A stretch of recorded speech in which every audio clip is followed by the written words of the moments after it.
Salut la compagnie, c'est Jules Melon et aujourd'hui dans Impro Ciné Critique, je vais à nouveau vous parler d'une nouveauté sortie cette semaine en salle que j'ai enchaînée après The Northman, dont j'ai parlé hier sur la chaîne, mais dans un style totalement différent puisqu'il s'agit ici d'une comédie britannique un petit peu dramatique et basée sur des faits réels intitulée The Duke et réalisée par Roger Mitchell qui a notamment fait Coup de foudre à Notting Hill et qui reste selon moi sur un très bon métrage Blackbird sorti en 2020. D'ailleurs, il a figuré dans mon top de cette année-là et que je vous conseille parce qu'il est passé un peu inaperçu avec Susan Sarandon et Sam Neill. Et au casting de ce The Duke, nous retrouvons un autre duo d'ailleurs, Jim Broadbent qui interprète le héros, et Helen Mirren qui restera pour beaucoup éternellement Elizabeth II dans The Queen. Citons la présence aussi de Finn Whitehead, un de leurs fils, Anna Maxwell Martin ou encore Matthew Good dans le rôle de l'avocat de notre héros sur le banc des accusés vers la fin du métrage. Même si celui-ci d'ailleurs s'ouvre sur ce procès, puis après hop, c'est traditionnel, hein, on a ça, puis on a le flashback, le déroulé de l'histoire, et on reprend le début pour avoir la conclusion. Est-il coupable ou non, le monsieur?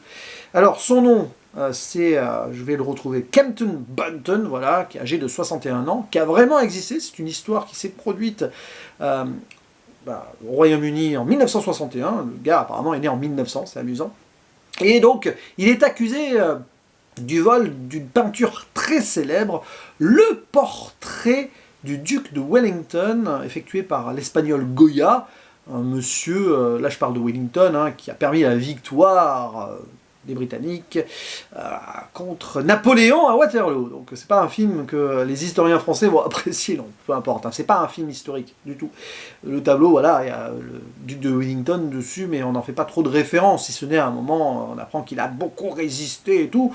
Un petit peu donc à l'image de notre protagoniste principal qui va être au milieu de cette affaire, et qui nous est présenté comme quelqu'un de très rebelle, anticonformiste contre l'ordre établi, qui a du mal à garder ses boulots, voilà, il se fait virer 2 fois dans le film d'ailleurs, et qui milite pour la redevance télé gratuite pour les personnes âgées, voilà, un petit peu tout seul dans son combat, tant et si bien que chez lui, il a retiré la bobine qui permet la diffusion de la BBC pour justifier le fait qu'il ne paye pas.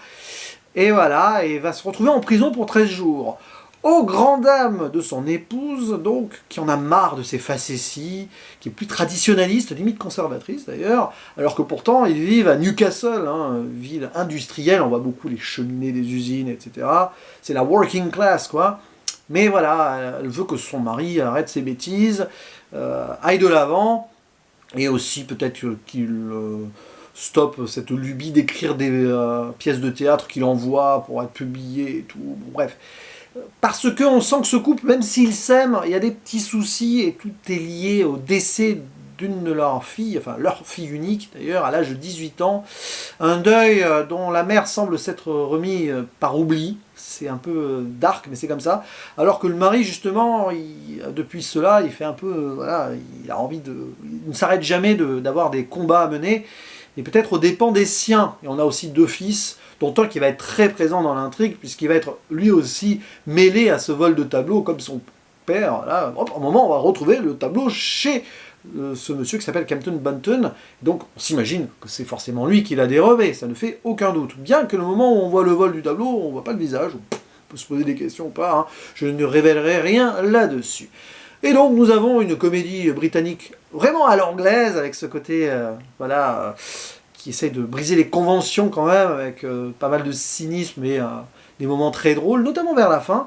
Et qu'est-ce que j'en ai pensé? Alors, autant le dire de suite, ça ne m'a pas fait l'effet Blackbird, et c'est pas que je suis déçu, parce que bon, j'attendais pas grand-chose du film en soi, mais je suis ressorti de là mitigé, parce que si justement la conclusion est très bien, un petit peu tiré par les cheveux sur la toute fin, mais en même temps visiblement ça s'est produit en vrai, donc là aussi je n'en dirai rien, c'est bizarre quand même des fois, hein. Ces histoires de justice, bon bref, ça a beaucoup marqué on va dire les médias et le peuple britannique visiblement, toute cette affaire. Bref, là, toute la conclusion, que ce soit donc sur le procès et surtout sur le plan familial, est bien pensée. On comprend certaines choses qui se sont mises en place, mais voilà, la mise en place est parfois laborieuse. Il y a pas mal de petits personnages qui gravitent. Alors les deux fils, il y en a un qui, c'est pas qu'il est inutile, mais voilà. Il est surtout là pour nous introduire sa nouvelle compagne, oui, qui va avoir une importance dans l'intrigue, mais ça fait un petit peu très écrit, téléphoné. Alors je ne sais pas si ça s'est vraiment produit comme ça, parce que fait réel, oui, mais il y a sûrement des choses qui ont été romancées. Et on sent vraiment que c'est un peu pâteau là-dessus. D'autant plus que je regrette quelque chose. Alors Jim Broadbent, très bien, voilà, il est au top. Helen Mirren aussi, mais voilà, mon regret, c'est qu'elle n'est pas suffisamment exploitée, quand bien même les scènes avec elle sont marquantes. Je trouve que, d'ailleurs, vu le potentiel de l'actrice, mais en même temps c'est logique parce que son personnage est très en retrait, par définition. Et puis elle est moins fantasque que le mari. Mais voilà, il y a un moment où j'aurais aimé plus de construction entre les deux. Alors ça arrive vers le final.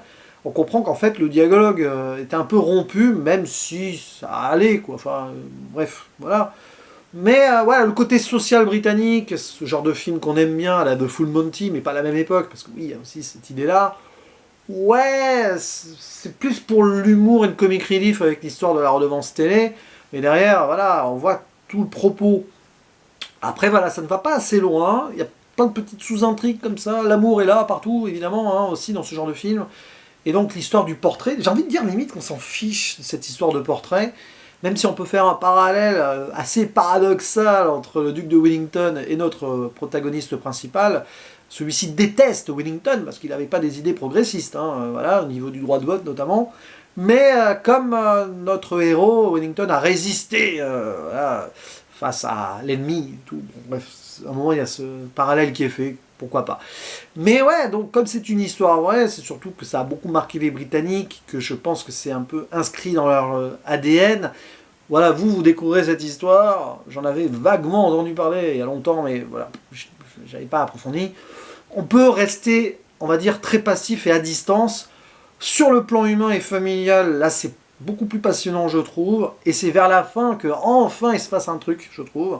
Même s'il y a des bonnes scènes, des situations cocasses et tout, il y a aussi voilà, il y a des petits trucs comme ça qui sont mis à droite à gauche qui auraient mérité plus de développement, notamment l'idée du racisme au travail, c'est intéressant, mais c'est juste un prétexte pour qu'il soit viré de son boulot. Ouais, ok, d'accord.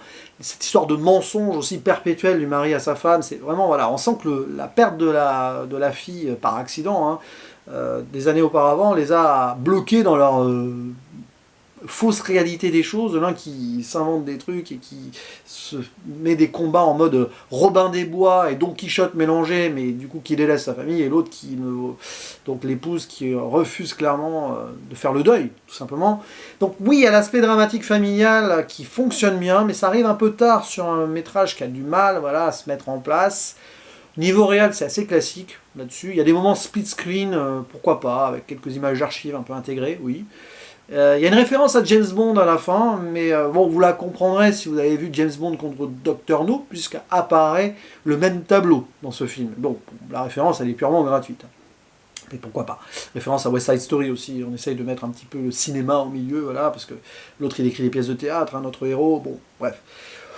Ouais, c'est un film qui a plein de bonnes idées, des bonnes intentions, et qui est très, j'ai envie de dire, honnête et sincère, mais ça ne va pas plus loin pour moi, donc si je devais lui mettre une note, allez, je ne dis pas tout le temps mes notes, surtout à chaud sur un premier visionnage comme ça au cinéma, mais ce sera un 6 sur 10, ça aurait pu être pire, hein, s'il n'y avait pas eu cette très très belle fin d'ailleurs. Et même sur le procès, il y a des trucs très drôles dans les joutes verbales et tout, il est très amusant notre personnage principal. Mais voilà, ça explose que sur la fin, que ce soit sur le côté dramatique et même comique, et patienter 1h20 pour cela, c'est un petit peu, voilà, c'est, hein, bref. N'hésitez pas à dire en commentaire ce que vous pensez de ce film, si vous l'avez vu, si vous aimez les d'autres métrages, pardon, du metteur en scène, dont les deux que j'ai cités au début, et si vous appréciez ou pas, actrice-acteur, cités aussi au niveau du casting. À vous la parole, et je vous dis à la prochaine, ciao.